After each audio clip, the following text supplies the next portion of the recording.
terima kasih kepada Maulina. Apakah suara saya jelas? Jelas. Oke, sesuai dengan agenda kita pada hari ini yaitu bedah buku Menyulut Api di Padang Ilalang, yang mana selaku narasumbernya di sini adalah Bapak Muhammad Iqbal yang juga merupakan dosen SPI, dan pembedahnya Saudara Najimuddin Ansari, yang merupakan mahasiswa FUAD juga, mahasiswa dari program studi sejarah peradaban Islam, dan juga merupakan runner up dari Duta Baca Palangkaraya 2021. Sebelum kita memasuki agenda kita pada hari ini, saya serahkan ke Pak Iqbal. Mungkin izinkan saya untuk menyampaikan sedikit CV dari Pak Iqbal, yaitu nama Muhammad Iqbal, lahir di Amuntai, Kalimantan Selatan, Titi Mangsa, 9 Oktober 1985. Menamatkan studi S1 di Ilmu Sejarah di Universitas Negeri Yogyakarta pada tahun 2009 dan S2 Ilmu Sejarah di Universitas Indonesia 2014. Selain menjadi editor di penerbit Indi Margin Kiri, dia juga menjadi pengajar tetap di studi Sejarah Peradaban Islam SPI Fakultas Usuluddin Adab dan Dakwah YIN Palangkaraya. Pak Muhammad Iqbal juga menulis di media daring seperti Vicecom, Tirto ID, Mojok, Detik.com, Alip ID, Berita Tagar, Alenia ID, Ruang Jurnal, Islam Dunia Santri. Nah, pada tahun 2019 beliau juga menerbitkan buku yang berjudul Tahun-tahun yang Menentukan Wajah Timur. Nah, pada kemarin beliau juga menerbitkan buku yaitu Menyulut Api di Padang Ilalang, yang mana buku ini yang akan kita bedah pada hari ini. Mungkin izinkan saya juga untuk menyampaikan sedikit sebelum saya kasih waktu kepada Bapak Muhammad Iqbal. Saya izin menyampaikan sedikit dari buku yang saya baca, yaitu Menyulut Api di Padang Ilalang, yang mana ini adalah buku yang menceritakan tentang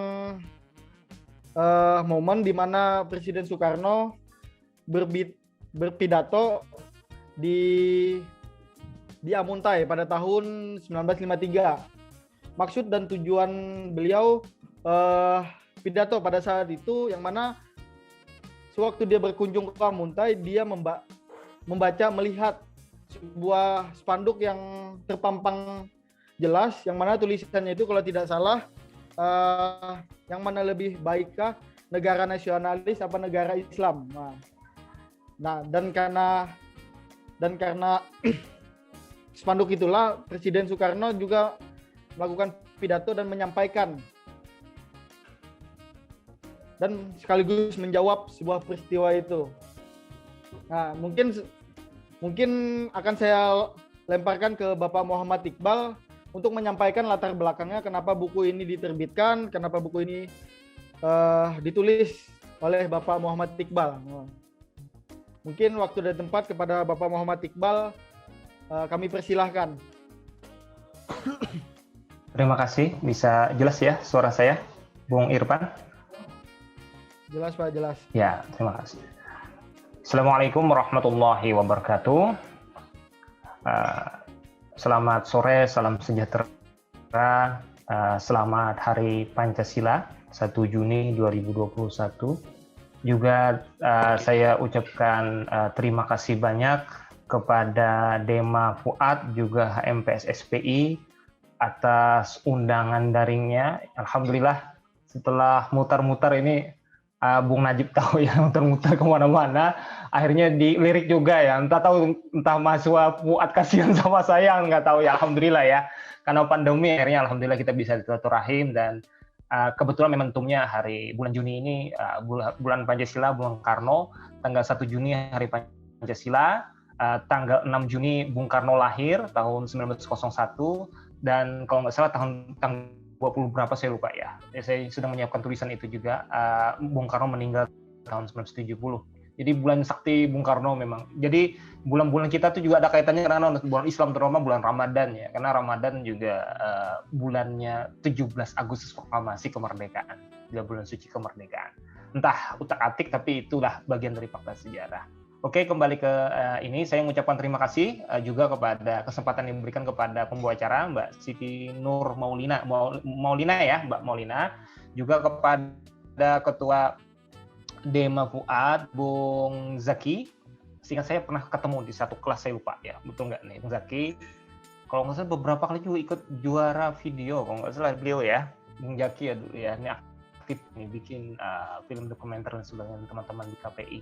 Terima kasih juga kepada moderator Bung Irfan, terima kasih atas silaturahminya, dan juga terutama kepada pembahas atau pemantik ya dengan rendah hati beliau ini, Bung Najib.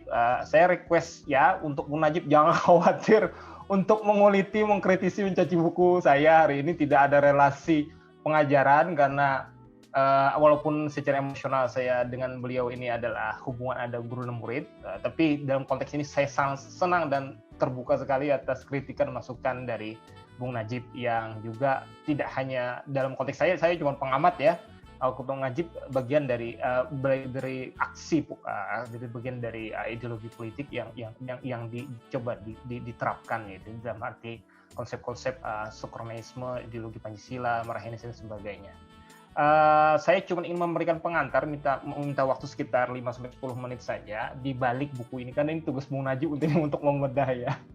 Saya ingin bercerita sedikit saja. Biasanya kalau banyak bercerita itu orang tua. Jadi saya hari ini merasa lebih muda dan sekaligus lebih tua, karena kalau dianggap Bung Najib ini senior, ya saya lebih senior lagi. Usia saya insya Allah Oktober nanti kalau umur panjang 36 tahun. Saya melihat sedikit tadi ada bos saya, Ibu Suryanti, Kaprodi SPI. Halo Bu Suryanti, terima kasih sudah bergabung. Juga mungkin ada beberapa saya tidak bisa detail, juga ada beberapa mahasiswa ya, terima kasih.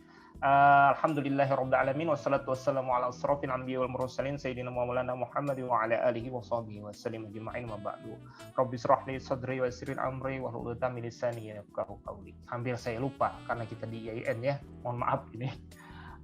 Teman-teman yang baik, buku Menyulut Api di Padang Ilalang ini sebenarnya sahibul hikayatnya adalah awalnya skripsi saya. Ya, skripsi saya. Karena saya mengajar mulai 2016 di FUAD, khususnya di Prodi SPI lahir tahun 2015.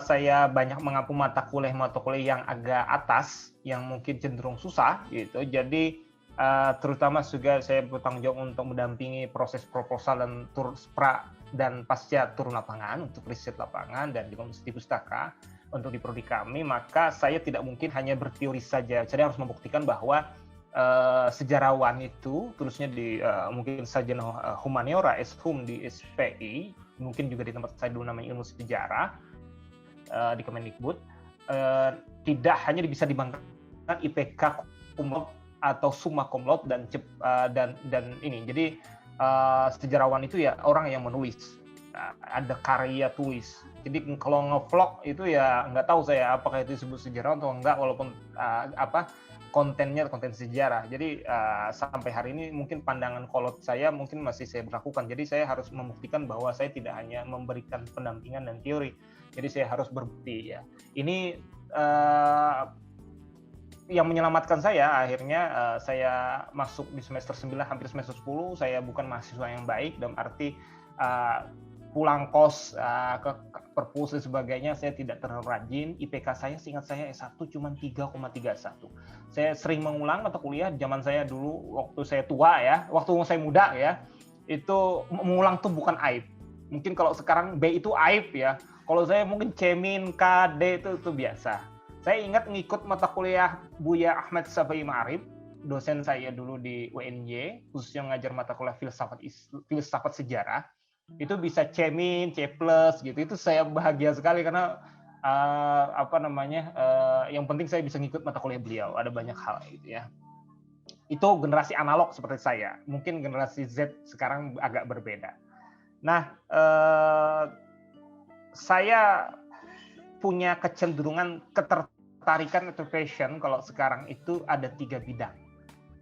Yang pertama, saya mencintai dunia kesusastraan, fiksi. Ya, saya sangat menyukai dan menikmati akhir pekan atau libur saya dengan sastra.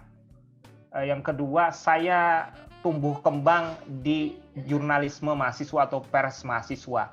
Walaupun saya tidak mendustai bahwa faktanya memang saya pernah di pergerakan ekstra kampus di PMII 2 tahun, tapi saya tidak terlalu menikmati dan konteks saya tidak banyak berkembang di sana karena konteks politik di kampus saya UN-nya itu adalah bahasa kasarnya sekarang adalah sarangnya HTI dan Gerakan Tarbiyah Salafi atau mungkin secara ofisial saya sebutkan saja PKS.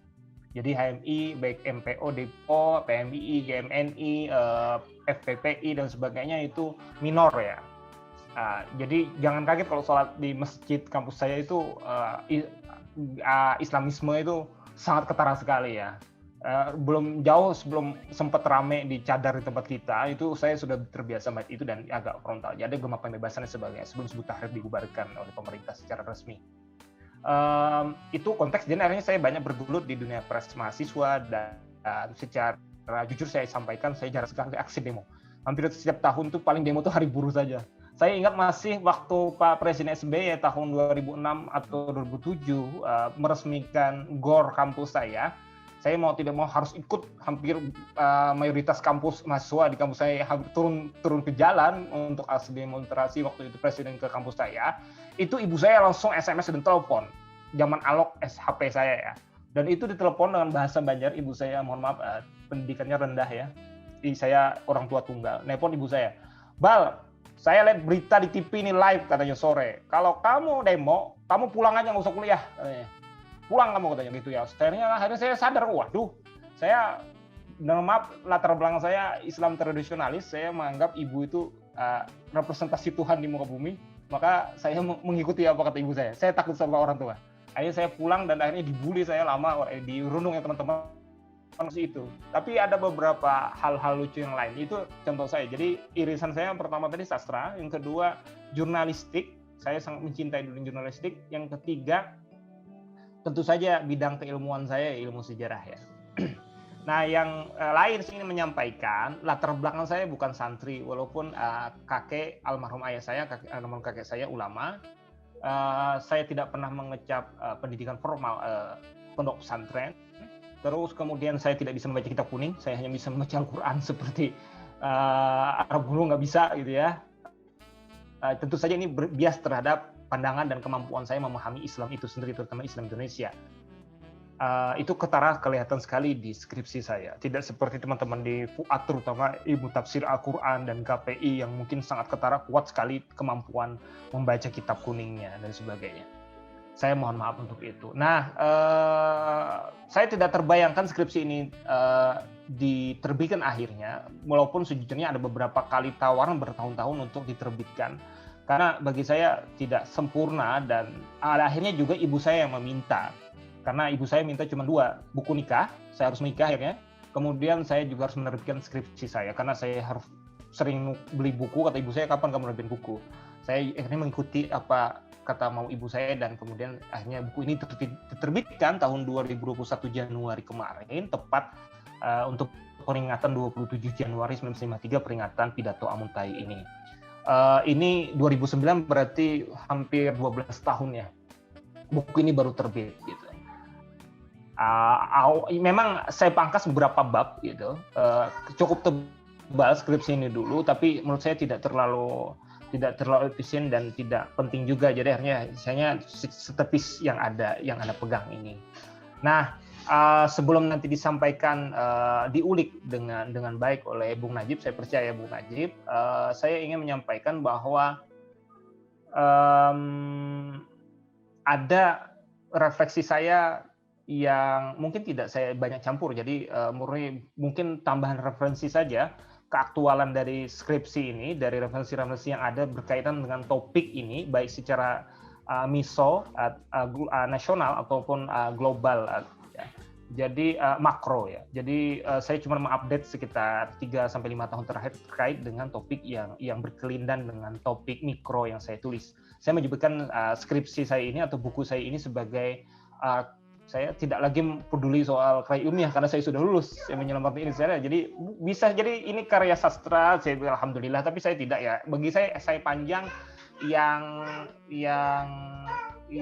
mungkin secara estetis gitu ya. Saya anggap ini sebuah karya yang saya ingin arahkan kepada publik luas, tidak hanya pembaca sejarah, pecinta sejarah saja. Nah, kekurangannya ada 2 hal.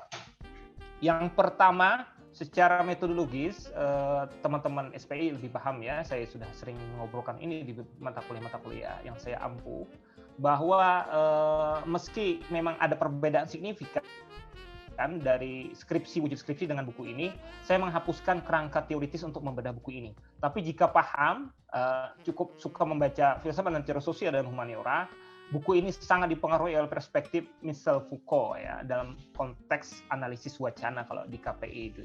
Nah, saya memang sengaja dan sadar bahwa kerangka teoritiknya saya gunakan adalah Michel Foucault, khususnya teori Michel Foucault dalam analisis wacana. Itu yang pertama, dan saya tidak tuliskan itu di skripsi saya, di buku ini, di Amuntai ini sudah saya hapus. Nah, yang kedua, buku ini bisa disebut gagal dalam memahami atau melihat konteks yang lebih luas. Saya hanya bisa menarik pada skala meso atau nasional. Peristiwa kecil yang saya tidak menyebut sebagai sejarah lokal biasa, jadi sejarah mikro, tapi imbasnya, efeknya, ya, efek kupu-kupunya itu konflik malah yang ribut secara nasional menjelang pemilu 1955, pemilu yang pertama. Nah, tapi saya tidak menyampaikan ini dengan keterbatasan kemampuan saya dan pemahaman saya yang masih dangkal, masih fakir ilmu ini, bahwa ini ada pengaruh efek kelompok, terutama kelompok Muslim yang memahami bagaimana kehancuran Turki Utsmaniyah dan naiknya modernisasi sekularisasi Turki.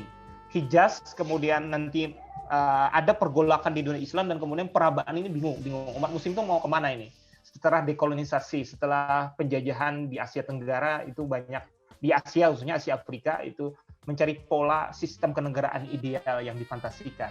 Nah, ini terlihat jelas di peristiwa Amuntai yang mungkin juga ada di tempat lain. Kenapa jadi Amuntai itu ramai? Nah, itu nanti ada di buku saya. Saya tidak mau menceritakan banyak, nanti nggak ada yang mau beli bukunya, kan kasihan saya.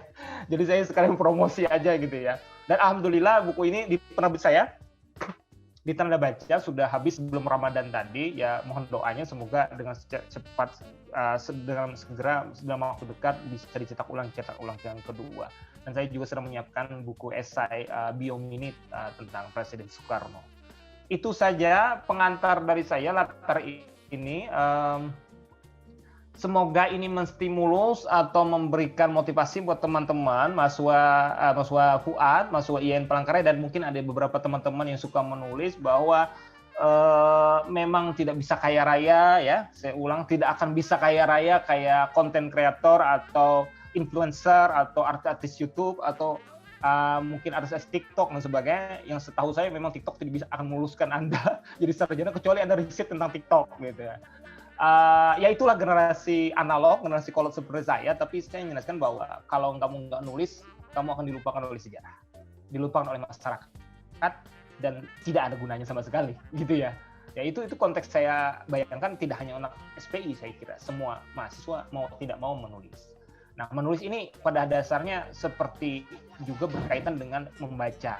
Jika posisinya itu bagian dari passion, kesukaan, kecintaan keseharian, dan bagian dari hobi, maka itu kita walaupun berat akan kita jalani ya. Seperti bayangannya kamu nulis makalah akan berat karena kamu malas gitu kan. Tetapi kalau kamu bikin surat atau chat cinta kepada seseorang yang kamu sukai, kamu sedang ghosting dan sebagainya ya, kamu sukai gitu, itu menggunakan emosi gitu ya. Emosi maka akan mudah, akan tertambat gitu. Itu yang berbeda. Yang saya bayangkan seperti itu. Itu saja dari saya, mohon maaf terlalu jauh. Terima kasih, saya kembali serahkan kepada Bung Irfan selaku moderator.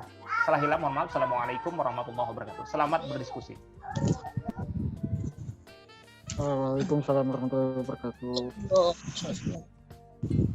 Terima kasih kepada Pak Iqbal yang telah memberikan pengalaman.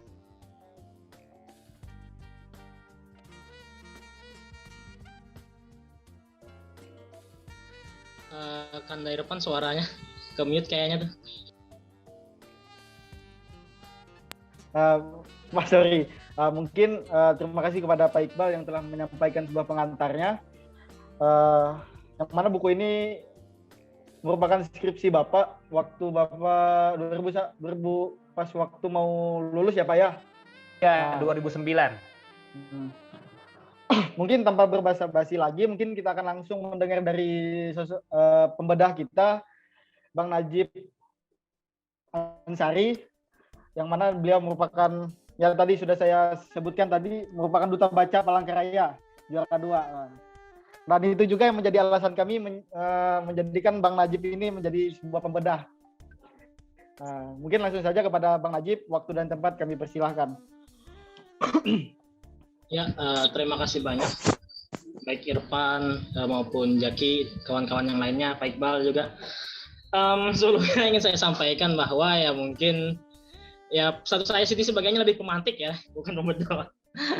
Sebenarnya saya terkejut pertama itu judulnya bedah buku kan, untuk sebuah sendiri lagi gitu kan. Pertama saya mengusulkan sebenarnya 2 orang, tapi kemudian mungkin lewat rapat kawan-kawan menentukan cukup 1 orang dan sebagainya. Jadi ya berusaha saya sanggupi lah.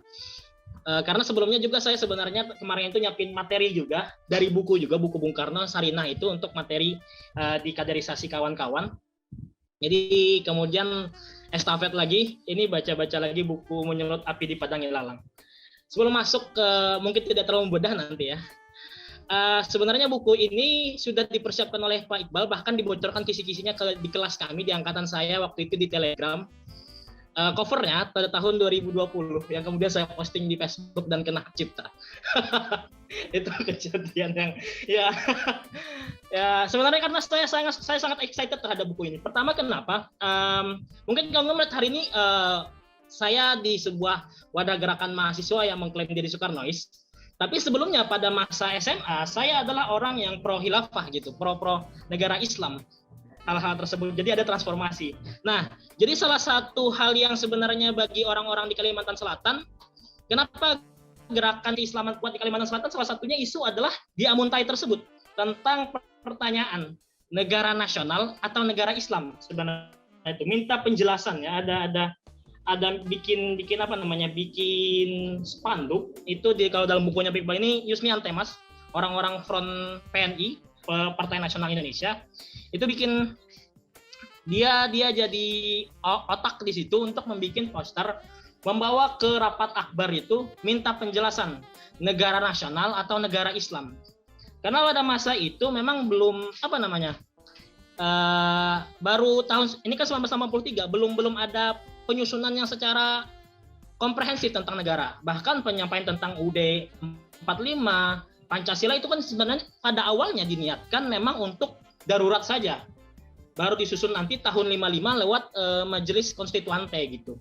Nah, kenapa menarik sebenarnya? Kalau menurut ini saya lebih banyak karena ya berat sebenarnya, bukan karena saya tidak ada kritikan, tapi karena memang saya lebih excited terhadap buku ini. Pertama kenapa?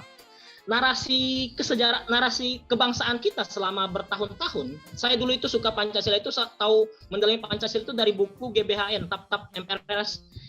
Buku ibu saya untuk masuk kehakiman itu produksi zaman Orde Baru. Jadi saya berkenalan pertama kali dengan Pancasila itu ya produksi dan nasionalisme ala Orde Baru itu.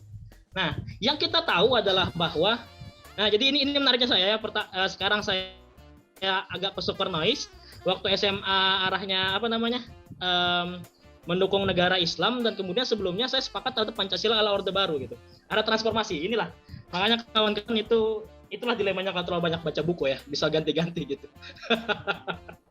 Saya kepala kadang itu. Nah, kita selalu di buku sejarah kita selalu diceritakan bahwa sejak tanggal 1 Juni hari ini, bahwa pada sidang Dukri Sujun di Chosaka itu orang-orang telah bersepakat tentang Pancasila. Lalu dalam buku sejarah disimplifikasi hingga tiba-tiba hari ini kita tidak tahu tentang konstituante, kemudian kejadian-kejadian seperti masa bersiap dan sebagainya dari periode-periode perjuangan tersebut.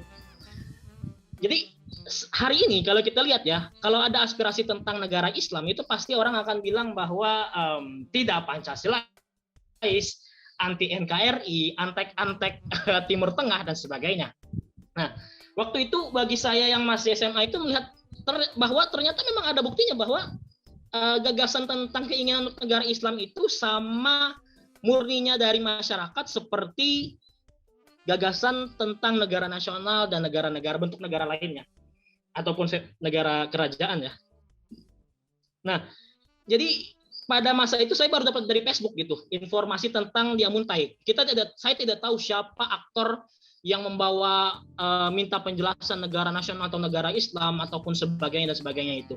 Saya hanya tahu bahwa pada masa itu ya ternyata pada zaman dulu ternyata orang memang menginginkan negara Islam ataupun khilafah gitu. Saya tidak beda ya negara Islam dalam bentuk republik dengan khilafah itu beda lagi ternyata. Kalau dalam esainya Pak Iqbal itu ada isu dasar negara Diamuntai. Itu ada tentang membahas bagaimana NU bahkan sebenarnya sepakat terhadap bentuk negara keagamaan. Baru mungkin kawan-kawan mungkin kalau membaca tentang isu asas tunggal Pancasila itu baru berubah kesepakatan atas negara Islam menjadi sepakat pada negara nasional itu baru pada tahun 80-an. Nah, jadi pada masa itu saya membaca ya saya menganggap bahwa sebenarnya memang seharusnya Indonesia ini Republik Islam gitu, bukan yang ada hari ini gitu loh. Bukan negara Republik Indonesia yang nasional gitu kan. Saya merasa seperti itu dulu. Nah, berjalan waktu saya tidak mendapatkan penjelasan tentang konteks itu pun saya berubah, bacaan berubah, masuk kuliah dan sebagainya. Baru pada tahun 2020 isu pidato politik Soekarno ini muncul gitu dalam bukunya Pak Iqbal ini, memperjelas kondisi dan situasi pada masa tersebut bagaimana sebuah isu dasar negara bisa muncul di Indonesia pada masa itu. Jadi apa yang hilang dari buku sejarah kita itu kawan-kawan ya sebenarnya setelah tanggal 1 Juni setelah Pancasila itu dikemukakan Bung Karno di sidang BPUPKI atau di Koresjun di Cosakai, ada banyak dialektika lagi sebenarnya menuju yang kita kenal hari ini, Indonesia yang kita kenal hari ini. Nah, bagi saya buku ini adalah salah satu sumbangsih ya. Kalau Pak Iqbal menganggapnya mikrohistori, kalau saya menganggapnya ya dia sumbangsih untuk histori kita yang sebenarnya cenderung cenderung tidak terangkat gitu. Tiba-tiba orang menganggapnya seperti ini menjadi isu-isu di mulut saja gitu. Meskipun mungkin banyak kekurangannya. Isu yang dibahas di sini membawa kepada kita bahwa isu dasar negara baik Pancasila ataupun negara nasional tidak tiba-tiba plek diterima oleh masyarakat pada masa itu. Tidak seperti hari ini kalau Anda menolak Pancasila lalu dianggap tidak sepakat dan ingin membubarkan negara. Ini kan hasilnya dialektika yang panjang. Cuman intinya maksud saya adalah bahwa bagaimana dulu dari yang masanya cair itu, dari sesuatu yang cair sebenarnya permasalahan dasar negara, hari ini menjadi sesuatu yang ya Anda dianggap tidak pantas hidup di Indonesia kalau tidak sepakat Pancasila seperti itu ataupun dengan negara nasional. Dalam salah satu diskusi teman saya nanya buku ini tentang apa gitu kan. Saya bilang ya dalam buku ini Bung Karno waktu itu ditanya tentang penjelasan antara negara nasional ataupun negara Islam. Kemudian dijabarkan Bung Karno, kalau kita, kata beliau, kata-kata Bung Karno ya, kalau kita mengambil negara Islam lalu bagaimana dengan yang saudara-saudara kita di Kalimantan, bagian Kalimantan lain seperti Dayak yang tidak beragama Islam ataupun di Ambon dan sebagainya. Bahkan waktu itu kan masih perebutan wilayah West Papua ya waktu itu. Nah itu kata Bung Karno, teman saya itu Debi ya, mungkin kamu tahu, sepakat terhadap hal itu meskipun dia sebenarnya orangnya agak Islamis gitu kan, cenderung ideologinya agak Islamis gitu. Nah sepakat dia bilang. Nah, cuman maksud saya adalah bahwa melihat konteks pada masa itu, Bung Karno diminta dia jadi presiden sebenarnya. Jadi kalau kata orang Bung Karno itu PNI sebenarnya tidak juga waktu dia jadi presiden. Bung Karno berlepas dari partai-partai sebenarnya pada masa itu waktu dia jadi presiden. Jadi dia sebenarnya memang tugasnya adalah mengayomi semua pada masa itu. Apalagi dia tidak dipilih secara demokratis karena waktu itu kan. Nah itu yang menjadi polemik awalnya. Karena pada masa itu isu dasar negara memang adalah ini loh kita cita-citakan loh. Seperti tadi sempat disinggung Pak Iqbal tadi kan, bagi orang Islam sebenarnya cita-cita untuk kembali khilafah itu ada. Misalnya Syarikat Islam itu mengirimkan delegasinya ke Kongres Pembahasan Khilafah di Amman, Yordania kalau tidak salah pada tahun 1924. Waktu itu Cokroaminoto langsung sana dan beberapa delegasi-delegasi lain. Bahkan kalau dulu saya pernah baca juga di Islam Post, tidak tahu benar atau tidak, bahkan Agus Salim juga ikut. Intinya waktu itu gagasan tentang khilafah masih tetap diinginkan, didambakan, belum mati ya kawan-kawan ya.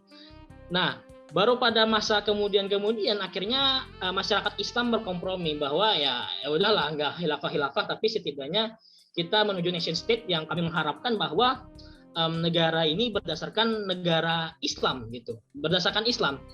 Ada buku lain sebenarnya, itu banyak dibeli ibu saya tentang sidang konstituante. Ini lebih banyak pembahasan sidang konstituante kalau saya. Di sidang konstituante itu bahkan diperdebatkan bagaimana itu saling ejek sebenarnya dasar negara itu. Pancasila dianggap ya tidak pantas jadi Weltanschauung ya, ataupun filosofis Grundslag gitu oleh kelompok Islam, karena kalau Pancasila itu 5 sila kata kelompok Islam, saya lupa itu antara Insan Sari atau apa, maka Islam itu adalah segala sila. Nah itu, jadi perdebatan-perdebatan itu muncul gitu loh. Maksud saya bahwa kenapa saya senang dengan buku ini, pertama begini kawan-kawan, saya tidak ingin bahwa negara kita hilang dialektikanya. Hari ini kan yang terjadi adalah kita hilang dialektika dalam bernegara. Kita hilang bahwa Pancasila itu udah suci. Kita hari ini bernegara seperti beragama gitu loh. Bahkan mungkin di kawan-kawan yang Soekarnois bahkan menganggap Soekarno itu adalah nabi, jadi tidak bisa salah, tidak bisa keliru seperti itu. Itu kan yang hal-hal kalau kata Ahmad Wahib itu membuat stagnan berpikir, tidak maju gitu. Nah, dengan buku ini sebenarnya maksud saya adalah bahwa dengan memahami sejarah itu kita lihat loh bahwa perdebatan tentang dasar negara itu adalah hal yang lumrah gitu. Jadi kalau dalam membedahnya saya membicarakan kekurangan atau kelebihan saya mungkin kurang bisa. Cuma maksud saya adalah bahwa buku ini menghantarkan kepada kita tentang salah satu episode tentang pertentangan dasar negara kepada kita. Cuma dalam konteks sebelum sidang konstituante pada masa itu. Jadi karena sidang konstituante itu kan pemilihannya tahun 55 kalau tidak salah ya. Kemudian baru sidang konstituante berdiri. Nah ini kan tahun 53 itu Bung Karno semestinya memang bertugas untuk jaga mulut lah bahasanya. Bertugas untuk jaga mulut, untuk tidak menyampaikan hal-hal yang seperti itu. Tapi memang sepertinya Yusni Antemas dalam buku ini yang dijabarkan Pak Iqbal ini, Yusni Antemas itu memang sebagai minority in the majority itu ingin ini loh, negara yang kita sebenarnya itu negara nasional gitu kan, karena dia semangatnya nasionalis gitu. Apa lagi ya? Oh ya, saya ada beberapa mencatat tentang ini, hasil review aja sih dari beberapa kali diskusi buku ini. Kalau dari diskusi di kampung buku ini saya bacakannya mungkin salah satunya itu tentang pemilihan bahasa dalam buku seperti titi mangsa, kelakian dan sebagainya. Ini kritikan dari yang lain sebenarnya. Cuman kalau saya sebenarnya sebagai dengan tujuan untuk memperkaya bahasa Indonesia dan menggunakan, karena hari ini bahasa Indonesia itu hampir jarang kita. Bahkan penulis kita biar mudah dipahami akhirnya lebih mudah menggunakan bahasa-bahasa lain. Kalau saya sebenarnya lebih sepakat bahwa penggunaan ini masih bisa dicari di KBBI kalau orang yang berniat ya untuk pembacaan sejarah, titi mangsa, kelakian. Bahkan sebenarnya kalau para orang-orang yang sering membaca esai Pak Iqbal, ini akan sering menemukan sebenarnya kata-kata seperti ini dan terbiasa. Yang menjadi masalah kalau bagi saya itu lebih kepada bahwa misalnya di yang tanggapan dari Ketua HMI pada masa itu Dahlan, problem styling ya. Ini misalnya bahasa-bahasanya seperti ini yang pada masa itu tidak bisa dipahami. Nah, mungkin itu bisa menjadi catatan kaki bahwa apa maksud dari bahasa-bahasa pada masa tersebut tinimbang bahasa-bahasa yang sebenarnya yang menjadi penjelasan Pak Iqbal ini bisa ditemukan di dalam KBBI. Jadi kalau saya lebih pada bukan pemilihan bahasa. Kutipan-kutipan bahasa itu alangkah baiknya diberikan penjelasan maksud-maksud seperti problem styling dan sebagainya. Itu. Kemudian kalau ada catatan yang diskusi dari asah pola kritis itu misalnya kontestasi world order. Jadi kalau menurut salah satu pembedah atau pemantik waktu itu dia bilang ini, European world order telah ada, Marxian world order telah ada. Nah Islam ini mencari-cari world ordernya pada masa itu meskipun ya kesusahan juga. Itu. Jadi pertentangan antara Islam dengan dasar negara nasional ini memang menjadi sebuah tantangan pada masa itu. Nah, dalam buku ini yang sebenarnya saya salut, pernah saya sampaikan juga di diskusi di kawan-kawan komisariat sebenarnya yang dihadiri kawan-kawan lain. bagaimana HMI di situ tanggapannya termasuk yang moderat gitu. Yang lain kan ketika yang panas-panas yang lain, di sini HMI memang menunjukkan kualitas intelektualnya dengan hadir untuk memperjelas gitu. Dia bilang ini kan, sebenarnya bukan hanya tentang masalah negara Islam dan negara nasional yang menjadi pertentangan ataupun permasalahan. Perlu diperjelas juga bagaimana mengenai negara nasional dan negara komunis, dia bilang, negara nasional dan negara sosialis, negara nasional dan negara sosio-nasional demokrasi, dan lain-lain sebagainya.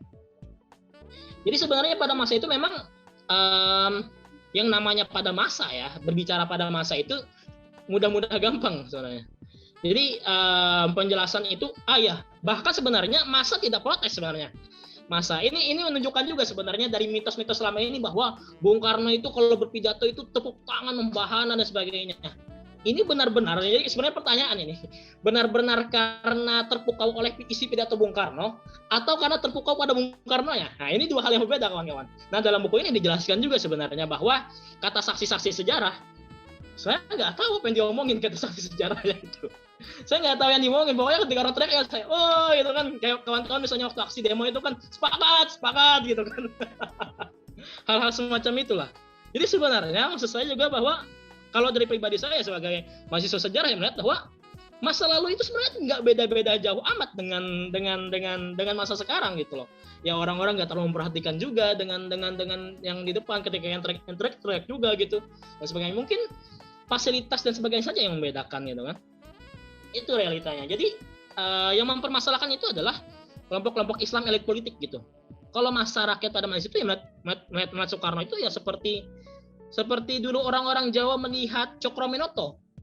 Nah, sama pertanyaan saya kepada Cokroaminoto itu sama juga sebenarnya. Cokroaminoto itu kan diklaim dia berhasil menghimpun dan mengorganisir. Saya ini kecurigaan saja ya. Saya curiga malah sebenarnya bukan karena dia berhasil mengorganisir, tapi karena aura dan citranya sebagai dalam budaya feodal yang diramalkan sebagai Cokroaminoto, Ratu Adil, itulah yang dia berhasil mengorganisir banyak orang. Jadi sebenarnya sejarah-sejarah Indonesia ini lebih banyak kepada hal-hal mistis dan itu tadi seperti pencatatan dalam agama dia tidak akhirnya kita tidak clear gitu loh. Bung Karno dianggap bisa berpidato itu yang memukau massa, apakah karena dia memang benar-benar bisa memukau massa atau karena citranya yang memukau massa itu kan. Jadi kawan-kawan, buku ini sebenarnya ya seperti kata Baik tadi jangan terlalu banyak diumbar ya, biar kawan-kawan membaca langsung. Intinya adalah bagaimana pembahasan yang tidak simpel tentang dasar negara kita. Karena sejak saya dulu orang yang sebenarnya nggak bagus-bagus banget nilai sejarah gitu. Jadi sejarah kita itu sebenarnya membosankan. Pertama kenapa membosankan? Karena doktrin. Mainnya doktrin, ada kepentingan agitasi dan propaganda di situ. Untuk percaya pada negara bahwa negara kita ini sudah suci sejak awal, sudah seperti itu sejak awal yang tidak perlu diubah lagi. Padahal ternyata dialektikanya panjang gitu. Intinya bagus untuk dibaca kawan-kawan ini. Kekurangannya tadi mungkin pemilihan, kalau menurut saya ya, pemilihan bahasa, terlepas dari masalah saintifik atau tidaknya, bagi saya yang dulu pernah membaca isu Amuntai waktu kelas 1 SMA atau kelas 2, saya lupa, kelas 2 SMA itu, ini menjadi penerang bagi saya untuk nerangin, oh ternyata ini yang terjadi, oh ternyata aktornya orang PNI, bukan orang-orang Islam yang pengen minta penjelasan gitu pada masa itu. Cuman memang ribut-ributnya orang-orang elit politik Islam gitu loh. Pada masa rapat akbar itu juga ada pertanyaan tentang apakah itu apakah itu marhaenisme dan sebagainya. Tapi saya kira kalau dalam buku ini Pak Iqbal memulainya dengan warkah pembuka yang mungkin ya kalau menurut saya ya warkah pembuka ini latar belakang masalah yang ya masih terasa seperti skripsi.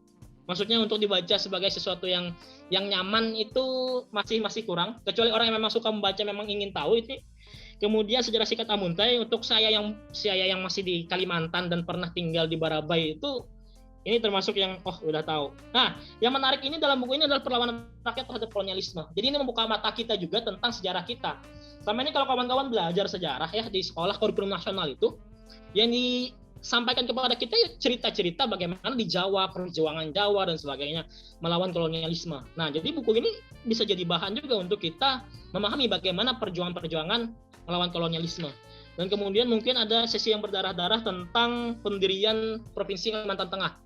Jadi buku ini tidak hanya berbicara tentang pidato politik Soekarno di Amuntai, namun juga sesi-sesi tentang bagaimana proses berdirinya Kalimantan Tengah.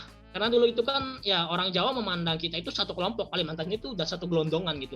Ternyata kita berbagai macam juga orangnya, akhirnya perlu apa namanya? Perlu berbagai perlu pemisahan juga untuk kultur dan budaya, saya kira. Nah, jadi kawan-kawan saya kira itu yang dapat saya sampaikan untuk pembuka ini, memantik saja saya kira. Karena memantik ya judulnya, bukan membedah sebedah-bedahnya, karena ya itu tadi estafetnya saya kemarin itu siap-siap untuk membahas hal lain di proses kemarin saya pemateri juga, dan hari ini saya membawakan kepada kawan-kawan semampu dan sebisa saya.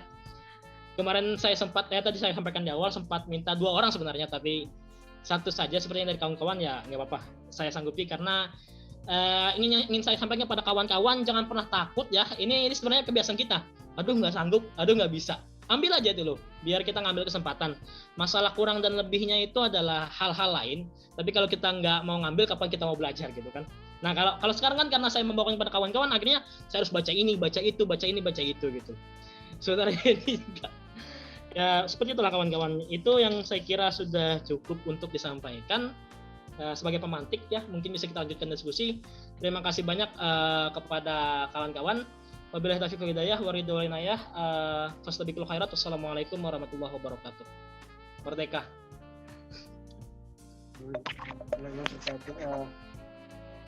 Ya, lumayan cukup puas kita mendengar dari pemantik kita, Bang Najib Mudin Ansari.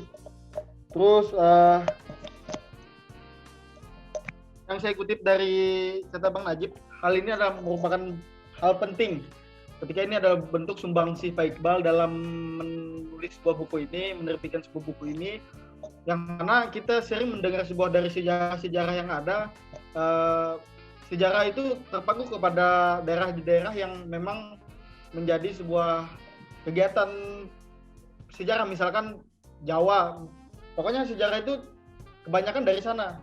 Dan hal ini adalah hal-hal yang baru ketika kita membaca buku ini, yang mana dari daerah kita yang tidak diduga-duga, seperti di kota Amuntai ini, di Hulu Sungai Utara. Nah, mungkin kepada kawan-kawan yang lainnya, mari kita buka sesi tanya jawab.